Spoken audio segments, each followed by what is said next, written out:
Alright, here we go. If I want to turn this globe into a flat map, I'm going to have to cut it open.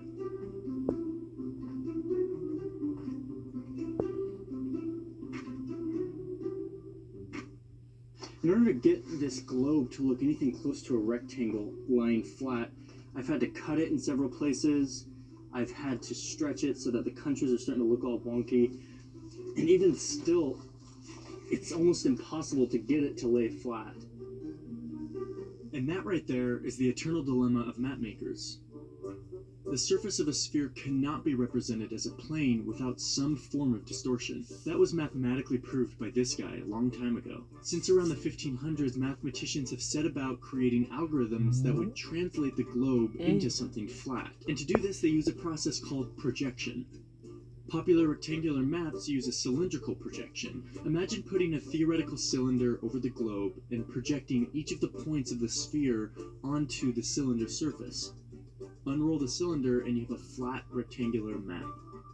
But you could also project the globe onto other objects, and the math used by map makers to project the globe will affect the way the map looks once it's all flattened out. And here's the big problem. Every one of these projections comes with trade-offs in shape, distance, direction, and land area. Certain map projections can either be misleading or very helpful depending on what you're using them for. Here's an example. This map is called the Mercator projection. If you're American, you've probably studied this map in school. It's also the projection that Google Maps uses. The Mercator projection is popular for a couple of reasons. First, it generally preserves the shape of countries. Brazil on the globe has the same shape as Brazil on the Mercator projection.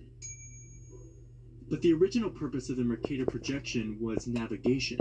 It preserves direction, which is a big deal if you're trying to navigate the ocean with only a compass. It was designed so that a line drawn between 2 points on the map would provide the exact angle to follow on a compass to travel between those 2 points.